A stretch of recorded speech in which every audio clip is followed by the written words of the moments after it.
Welcome to the GCN Tech Show. We've got lots coming up this week. We've got a new helmet, a kid's e-bike, your upgrades, the bike fault, and our main talking point. What will bikes look like in 10 years' time? Let's do it. Our main talking point this week is what will bicycles look like in 10 years' time? What more can be done to the bike to make it better? Does anything even need changing? But before we go to the future and have a look what they're going to look like in 10 years' time, let's rewind and see what they looked like 10 years ago. So 2010, what did bikes look like back then? Well, I thought I'd bring up this example from back in the day. This was Si's Specialized Tarmac SL3 from way back when, and it was also the bike of choice for Astana in the 2010 season, which they used equipped with zip wheels and a SRAM red group set. Threaded bottom bracket and external cabling. One thing that strikes me is how little the bike has changed over the past 10 years. They don't look that different at all. They were already lightweight, they already had carbon frames, and they already had narrow tyres. Yes, tyres have changed from 23 to 25 mil and sometimes bigger. The railers have become electronic rather than cabled. But I think the thing to say is we're getting so excited about these little things. It just shows how little has actually changed. Disc brakes were around in 2010, but not so much on road bikes. I guess the UCI had a factor in that, because until a couple of years ago, they were illegal on road bikes in races. But now they're legal and, well, they are taking off. But with more and more research being put into cycling and aerodynamics, the frame is changing slightly, becoming more aerodynamic and integrated. I'd also like to discuss track bikes because they haven't changed much in the last 10 years either. Well, apart from this one, the GB Hope Lotus track bike. Now, this definitely looks like a track bike from the future. This got me thinking, could the features from the really aerodynamic track bike be put onto the road, making the road bike more integrated and more aerodynamic? You never know, the UCI rules might change in the next 10 years and we could see the features from the track bike being used on the road.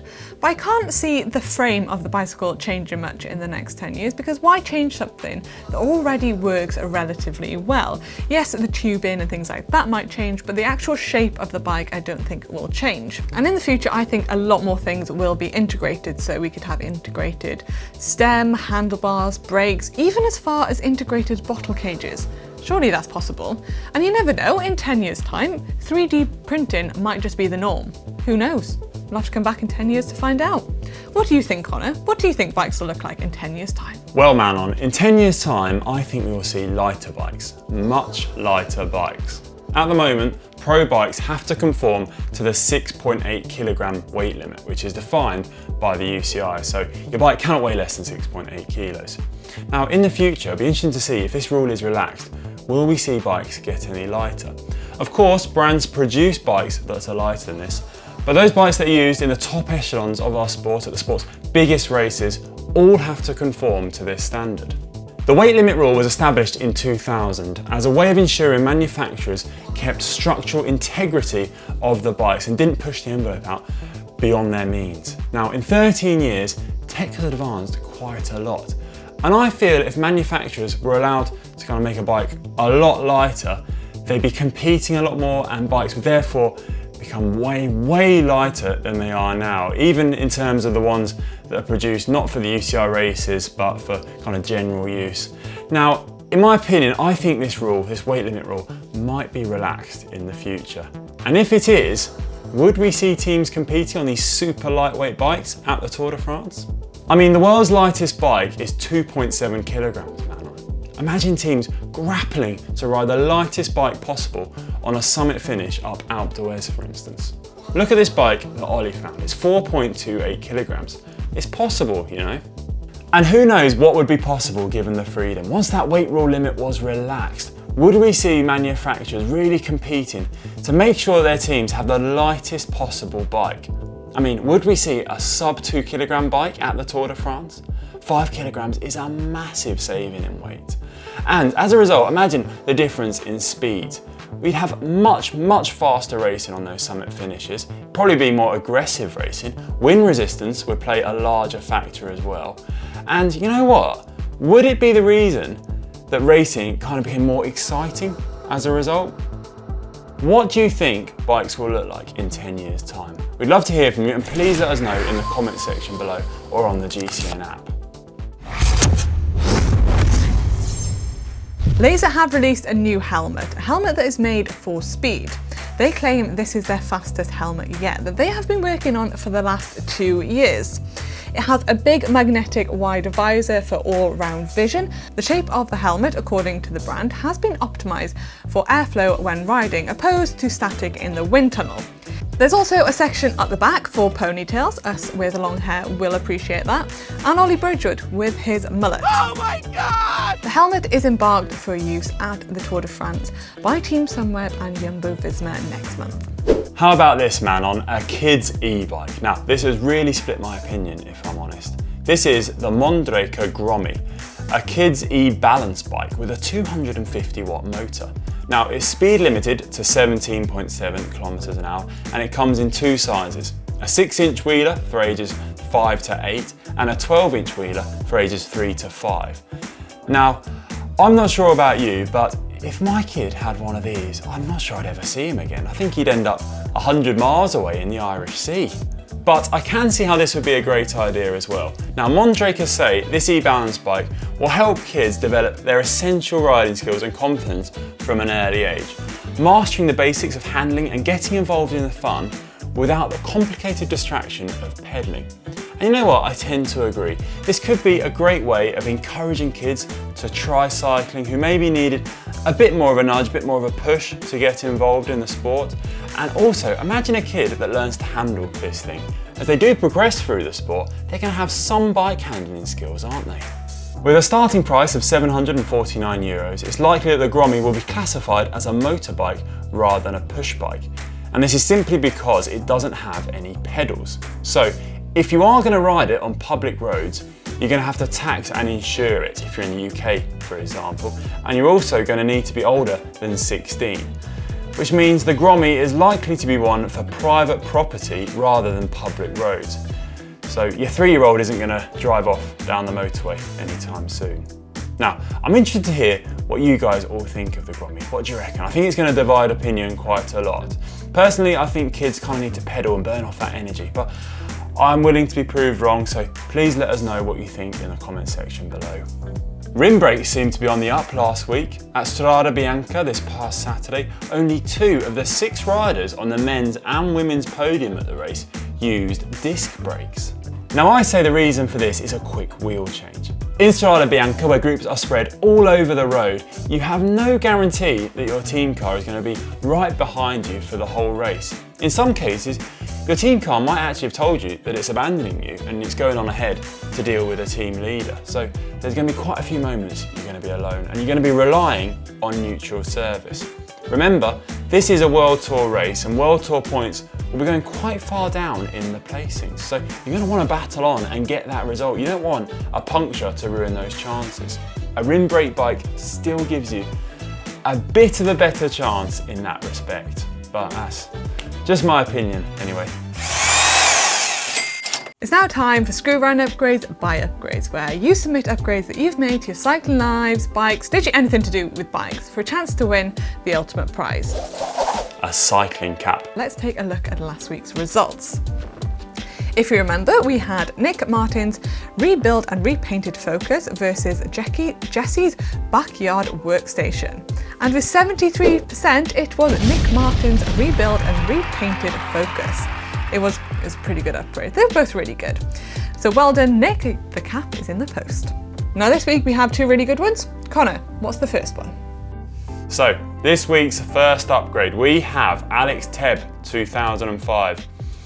I am Alex Tebb from Tipton. Hi Alex, nice to meet you.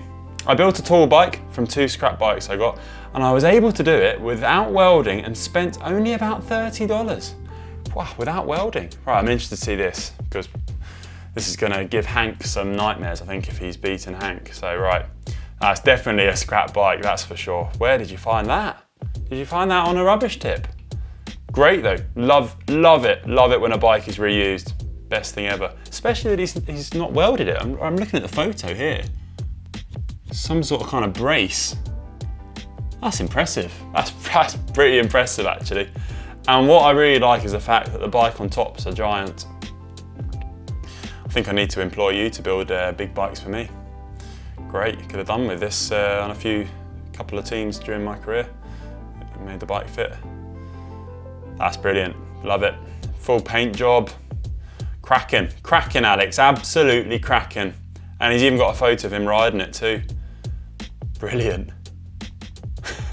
Absolutely brilliant. You'd be great to ride behind for me, wouldn't you? Second upgrade this week is in from DZ9525. So I got this bike from a guy who was just about to throw it away. Costed me about $70, got a new cranks, spray painted the bike matte black and gold at home and bought a gold Chinese crankset and handlebars to go with it. A total of no more than $100 spent on parts and paint. Now, I quite like the bike before. I quite like the zebra print on that bike, but it's probably not for everyone. But gold and black, it's a good combination. I really like the gold crankset on that, that's very nice. A gold chain would top this off nicely though. Like the deep drop handlebars, very nice, big fan of them. Good upgrade, nice wheels, good paint job. Who's going to win the GCN Cup? Head over to the GCN app and get voting. It's now time for my favourite part of the GCN Tech Show, the bike fault. And no Ollie this week, so I can ring the bell at anything I want.